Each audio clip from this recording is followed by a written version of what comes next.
Kita omong-omong lagi, bro. Kita bahas. Sekarang kita bahas kritik terhadap pemerintah. Ya, kibaran bendera kemarin yang dilakukan oleh sekelompok saudara-saudara kita dari suku Dayak itu juga bagian dari kritik. Jadi sekarang kita kritik lagi pemerintah. Yang bagus ada contoh ya, Pak Prabowo memangkas perdagangan yang selama ini dikuasai Singapura atau broker, itu bagus.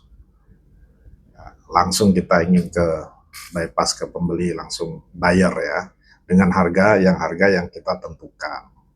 Itu bagus, karena itu bisa meningkatkan pendapatan negara kita secara signifikan.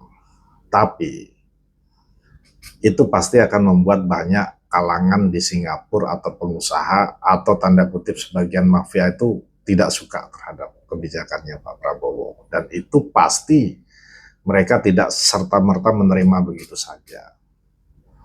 Dan mereka orang yang banyak duit, otomatis dia tidak takut untuk keluar duit. Nah, ini yang kita harus hati-hati, jangan sampai kita bisa diperalat ya. Mereka ingin negara ini, negeri ini menjadi tidak tentram. Nah, ini kembali ke kita saling menjaga, oke? Namun, pemerintah juga banyak salah. Hukum yang pasti, tajam ke bawah, tumpul ke atas. Nah, kita merasa ketimpangan kita luar biasa. Sebagian para pejabat, para aparat kita, tetapi kita menyalahkan mereka juga sulit. Karena para pejabat, para aparat ini, mereka juga harus mengikuti aturan main yang sifatnya tidak tertulis. Contoh, biaya politik yang disinggung Tito kan, Menteri Dalam Negeri. Biaya politik dengan bermiliar-miliar, gaji cuma 6 juta. Nah, belum yang lain-lain yang para aparat negara ini kan, aparat hukum. Di tangan-tangan mereka kita mempercayakan hukum keadilan ini untuk bisa ditegakkan. Tapi mereka sendiri kekurangan uang. Dan mereka punya kewajiban yang sifatnya aturan tidak tertulis. Saya rasa seperti itu. Ya, tanda kutip mungkin ada sebagian yang butuh setoran ke atasan, dan atasan. Kalau tidak, kursinya nggak aman. Nah, ini yang jadi masalah. Apabila ketangkap, ujungnya mereka bela-membela. Ya, dalil-dalil hukum itu dengan pengacara yang pintar mencari instrumen pembenaran hukum, wah, seberapa mahal pun mereka bayar supaya hukumannya menjadi ringan. Nah, ini harusnya pemerintah bisa hadir. Ya, Pak Prabowo tuh seharusnya tegas. Tapi Pak Prabowo kalau mau menerapkan tangan besi, harus adil dulu terhadap masyarakat kecil. Karena kalau tangan besi diterapkan, masyarakat kecilnya nggak dapat keadilan, susah juga, dan sistemnya masih seperti itu. Ya, di mana semua bisa dibargaining dengan uang, ya, sulit. Sistem yang saya sampaikan dulu seperti lingkaran setan ini yang harusnya kita dobrak bersama.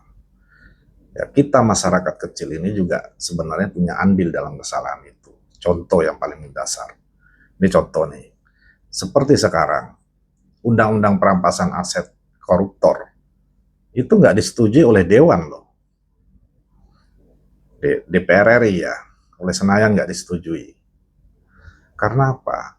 Otomatis mereka juga ada kekhawatiran, brother. Nah, di sinilah saya sampaikan tadi berkaitan dengan masyarakat. Dewan ini kan yang milih kita. Ya. Kita kena beri 200 ribu, 500 ribu, kita colok gitu orang. Akhirnya, tradisi ini, sebenarnya yang paling mendasar tuh bermula dari situlah. Ya. Bermula dari situ.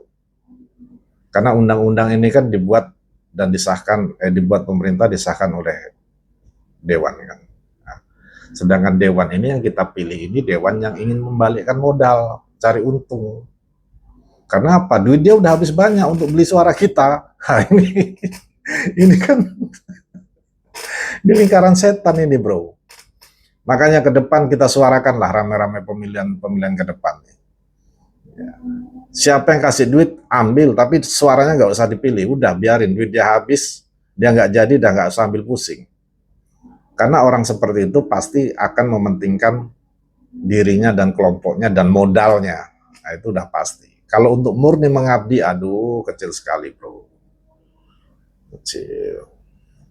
Orang mengabdi itu memang harus punya banyak duit dulu, merdeka dulu secara keuangan. Apalagi sistem negara kita ini gaji aparat, gaji pejabat kecil-kecil. Kalau gajinya kecil, ya, kalau gajinya kecil, memaku jabatan besar, batuk aja bisa dapat duit besar. Mau gimana rumusnya? Dia harus jujur. Paling mampu jujur 1 minggu, brother. Habis itu anak istri nengok barang mahal, barang branded, goyah juga iman. Nggak usah anak istri, dia sendirilah dalam lingkungan pergaulan dia, goyah juga iman pasti. Makanya sistem saya bilang, mau diterapkan hukuman mati pun, selama sistemnya seperti ini, hukuman mati nggak akan jalan. Percaya, menurut saya seperti itu. Nggak akan jalan, karena gini, contoh nih, koruptor udah nyata-nyata korupsi, uang sekian ketangkap tangan, emas berkilo-kilo kan. Tapi karena dia punya duit, dia bisa bayar pengacara yang bisa mencari celah instrumen hukum, dalih-dalih hukum supaya hukumannya menjadi ringan. Dan itu pasti dibantu oleh kolega-koleganya yang sesama mungkin sesama pejabat. Kenapa? Bisa jadi dia juga berantai. Nah, nggak bisa selama gaji pejabat kecil, hukumannya tidak berat, tidak tegas, nggak bisa.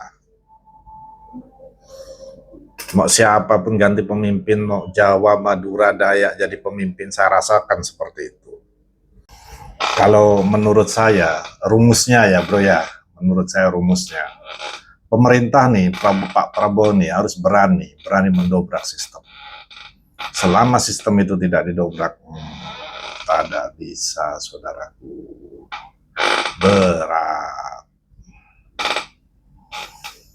Mendobrak sistem, menurut saya nih caranya nih, ya tutup telinga aja udah. Naikkan gaji para pejabat tuh, para aparat setinggi-tingginya udah. Seberapa mampu negara membiayai mereka. Tapi kalau saya ikhlas, saya tidak akan protes.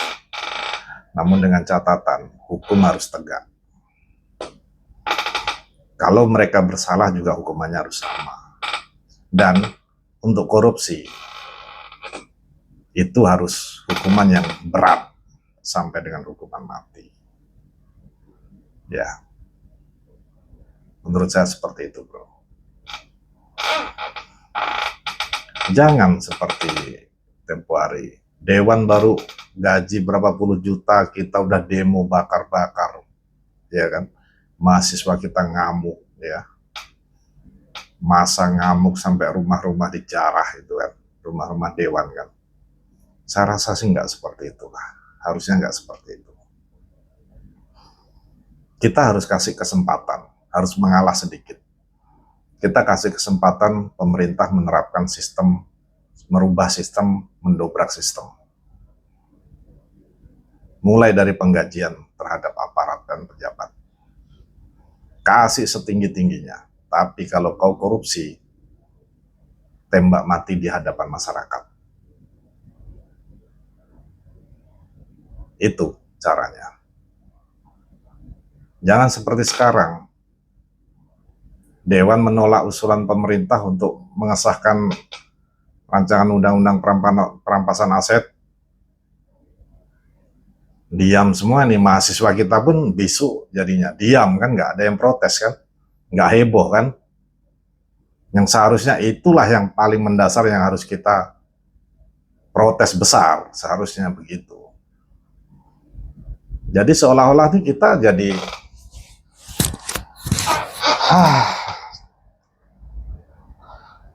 jadi kita merestui sistem yang ada sekarang tuh, hukum terhadap koruptor ya begitu-begitu aja udah.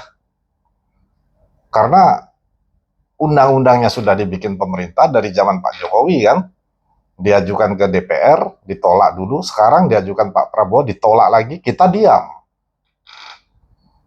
Ya, ini salah siapa nih? Ya, kita renungkan sama-sama lah bro ya. Dan undang-undang yang berkaitan dengan hukuman koruptor, bukan hanya perampasan aset, sampai ke hukuman mati, itu harus lebih dimuluskan, lebih ditajamkan. Jadi jangan terlalu banyak pembelaan-pembelaan secara hukum. Korupsi terbukti, udah. Berapa nilai korupsinya, ambang batas tertentu, udah hukuman mati, selesai urusan. Tembak mati di hadapan masyarakat disiapkan seperti Cina. Nggak usah mikirin HAM bro.